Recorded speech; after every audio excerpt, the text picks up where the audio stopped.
Hi, I'm Matt Fleischman, and this is a quick run-through of the results tracking system. Um, You get to the results tracking system, to get into the results tracking system, you will be sent an email, and in that email, it will give you a link to a page. And the page will look something like this. Um, It'll say therapist dashboard. It'll have an agency number and a therapist number. This is unique to you. Also, this is the identification for your therapist dashboard. Do not share this with other people, but also there's all sorts of security built into this in that other people cannot open this file unless their permissions are listed in the sharing over here. When you get this page, these two lines here will be blank because you won't have any clients. And to create a client, you simply click or you hover over here, click on the link that opens up, and now you're ready to create a client. And so to create a client, you want to put in client initials. We never use client names. So let's say it's T.S. Thomas Smith, and he's 8, and he's a boy. That's it. Then you click here. You can actually close this window up here. You won't need it again. And in a while, that file will show up here. Now, to move things along, I'm going to go to one I've already created, and that is this file right here. This was one I made earlier. This was for a client who I called test2, and the reason I named a client test is that way I know it's not a real client, and it's okay for me later to delete this entire file. So if you want to play around in the program, create a file, call it test1, test2, test3, just like that. Give it an age, give it a gender, and you get a page like this that comes up. If it may come up showing this page. If it does, look at the tabs down below. You have to wait till it's loaded and then click on the patient info tab. You get to here. You go back and forth using these tabs at the bottom. The first thing you're going to do is after that is you want to go down this column, and so you want to get an ACEs score. The way to get an ACEs score is you go over to this tab called ACEs. Look here on the left if it's a child or adolescent, look on the right if it's an adult, and you're going to ask the client to read down this column, or you can read it to them, or you could put this on pencil and paper and hand it to them, and ask them to look at the first item. Did a parent or other adult in your household when you were growing up, in other words, as a child or teenager, these things happened to you, yes or no, and then just check off the ones that are true, ignore the ones that are not.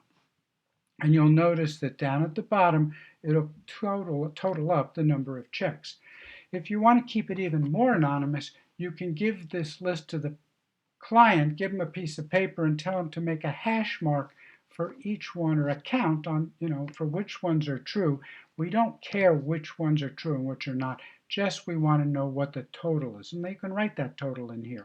So I could write 6 in here. Whoops, I could write 6 in here. That's fine. Even if there aren't, you don't have to check it.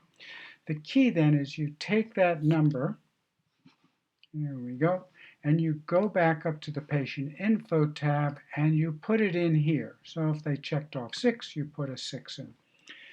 When you do that, you notice that something else also happened, and that is that it turned from white to yellow to white. We have boxes as yellow saying they need information. Please enter the information. Once you enter the information, it turns white.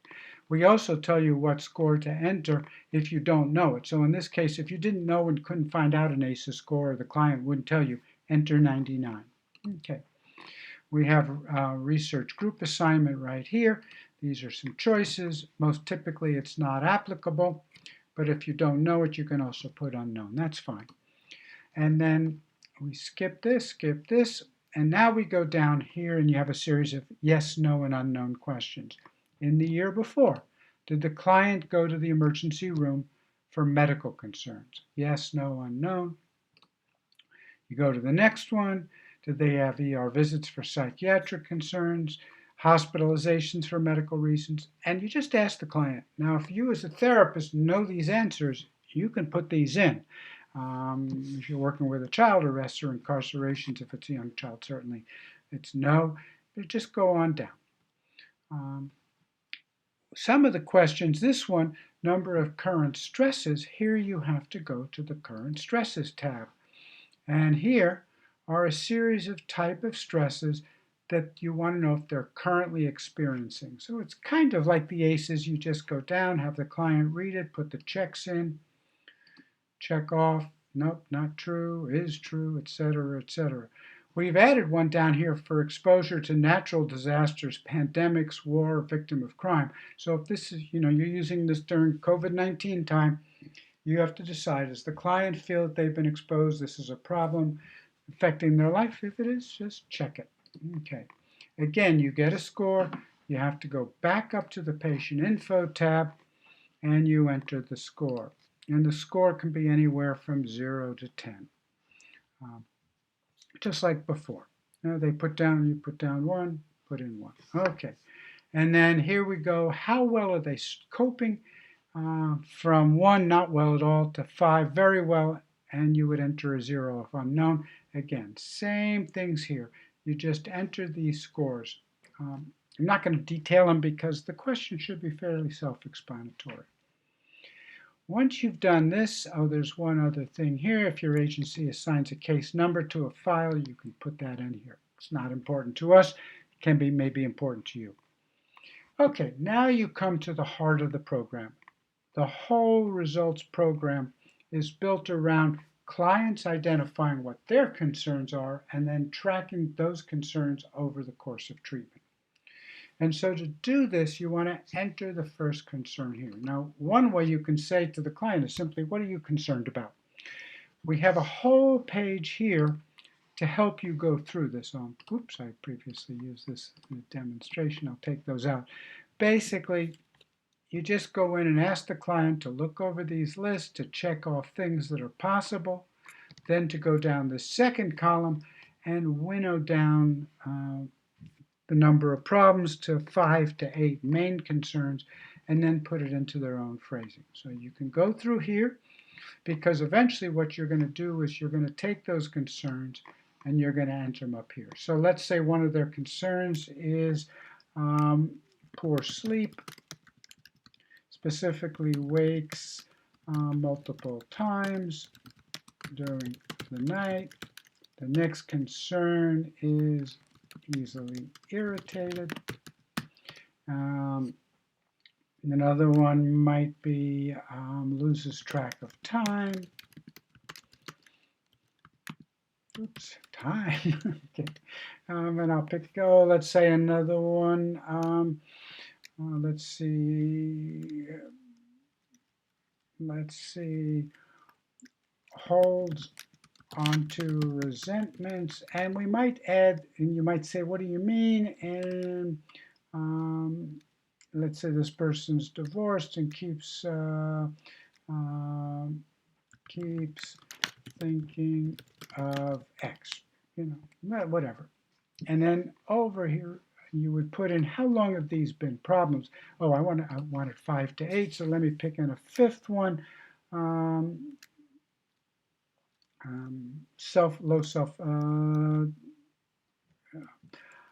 Highly sensitive, or no, overreactive to criticism. Okay, and then you could go down here and you put in scores. Scores. How long has this been a problem? If they say sleeping poorly, that's been the last 3 years. Easily irritated, you could say last 3 years. Loses track of time, they could say that all their life. Capital A means always. I'm going to rush through that. This is all that. You see this thing that keeps showing up here? We have a link to the instructions, so don't worry if you didn't catch it as I run through this. And this over here is links to these concerns checklists, or you can just go to the tabs down here. This last part on this page is about treatment planning. And this is something you want to do not so much with the client, But when you think about all the information, the intake before you start treatment, you want to say, okay, am I dealing with a client who has anxiety? If so, you click there. Nah, they're not depressed, but they do have problems with, what did they say? Loses track of time. They're distractible maybe. They have problems with sleep, whatever. You just click these things off. Um, Lastly, you want to ask, is this a client I'm going to want to start likely at T3, T4, T4, P4, or both? And this whole section down here is kind of cheat sheets on starting site indicators and frequency optimization. So I'll put down here. Just read this. If you've given the client the quick test, and we want you to, take those original scores and enter them here. If you're using some other tests, including the Cambridge Brain Science, you put those scores in here. Okay. Now you're almost done. One more thing. And this you have to do with the client. Remember that you picked these 5 concerns on the other page. Now they show up here. And now you want to ask the client to give you baseline ratings. Poor sleep, wakes up multiple times during the night, and you would say on a bad week, how bad is it? The client says, oh, it's a 10. On a good week, it's a 7. On a usual week, it's a 9. And you would do the same thing. If a client wants to check off they lose track of time, on a usual bad week, it's a 2, and on a good week, it's a 0, we really strongly suggest you tell the clients, let's not rate them so low because there's no room for improvement. Maybe it's just this, but you want higher ratings. We're not comparing themselves to anyone else. It's just their sense of how much this is a problem. And again, here are your scores. You just put them in, and you're pretty much now, you'll have all these in there. So you're ready to start using it. If that seemed like a lot of work, be relieved, that's about most of it. From now on, it's easy to do, and this is the part actually the client likes because they're going to be tracking their concerns. So now you're ready for your first session. Let's say you do the session at 7:12. Oops.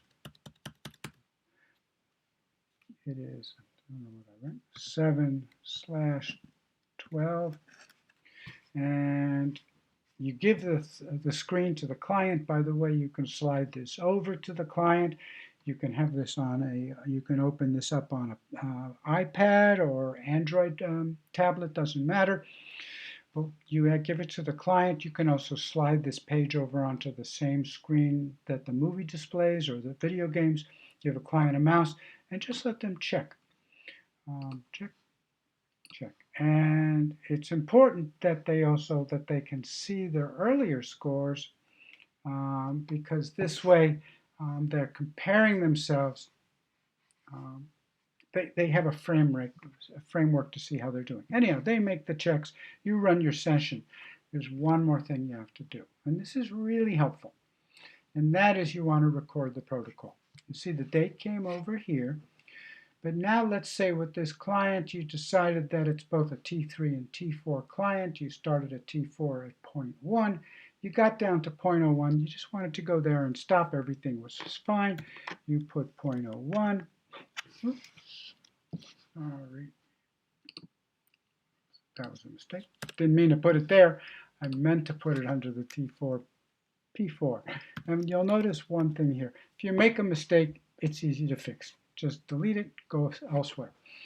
You go over here, it was T3, T4, you did the same 3.01, enter. That's all. That's how you enter a protocol. Let's say it's the next session. I'm going to go here, 7:14. It's easy to do. You enter that. We'll go here. It was a little bit better, a little bit better, a little bit better, just for the sake of it. And this time you went to 001 at both sites. And then at the next site, I'm going to go one more time. We go over here, 7/21, and yeah, let's go there. Whoops, notice if I click 2 boxes, it turned red. Fix it, it goes to there. I'm going to go to here. I'm going to go to here. Okay, so now we've got 3 scores. And at this last session, you repeated. You didn't change the frequency. You didn't change the placement. If you don't change the placement or the frequency, but you just repeat it, then you want to put a slash mark in here. And let's say you didn't change it there too. What you notice is immediately you can look at this and you can see 3 sessions worth of protocols. If at this session you decided to add T3FP1 at 0.002, and I'm just doing this for illustration purposes, that's what it would look like. So you can very quickly see you added this, continued with this. That's how you do the protocol guide. One other thing, there's a tab here for SOAP notes, and here you enter the data. I'm not going to fill this in here just to move along, but I want to show you what this starts to look like. This is another client. This is actually real data. Let me go back here. This is what entries look like. This is what their SOAP notes would look like. What the client is, in this case, mom reports no decrease in symptoms. Objective, client is calm and attentive to various arcade games, ended at point that's his, yeah, 001. Assessment, and then continue right side calming to him for optimization. You know, that this helps you think the next time you come back, she might have, you know, if you were going to change the protocol, you might have said next time try this. Okay. There's another screen here, which is chart, which if you, once you have enough cases, enough sessions recorded, you get to see very nice charts like this.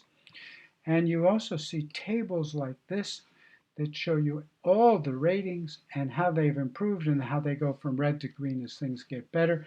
And you can also see the percentage change from their baseline scores, which averaged 9.0, to the last 3 scores, which averaged 2.9, 2.9. That's a 68% reduction in symptoms. This is a very nice, quick summary of everything that's done. And by the way, you can print any of this out by going up into File, Print. I won't go through it, but in printing it, you can print it to email as a PDF document. You can print it out. You can just save it as a PDF in somewhere else if you want that. The nice thing about it is when you print this to email or print it to PDF, it does not include the URL. So somebody who gets hold of the printout, even in a digital form, can't type this number in, get back into the file. It's all part of security. Okay. I think that's the main things. Going back to, this is our file here. This is what we're showing you. Why do we want you to do this? The end point is we will produce for your agency and for everybody data. This is really live data. This is really different in the sense that every point you enter goes into a database of everybody and you have access to it. Oh, I forgot one thing that's very important. One of the things that we're tracking is no-shows and late cancellations. That's this number in here. The reason why we track this is that it looks like our evidence has been that clients who are receiving neurofeedback are much more likely to make their appointments than clients who are going to other therapies. Even if, even if they're voluntary, even if they like the therapist, even if they like the group, they're more likely to find reasons that they can't make a particular session. The way we collect that data is on the sessions page. So we've had this.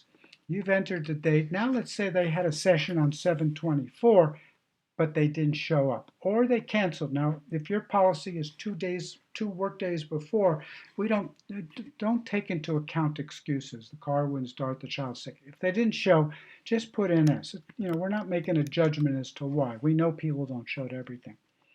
But the next session, they did come, and that was 7/29. Okay. So now we see they've had 5 sessions scheduled. They have missed 1.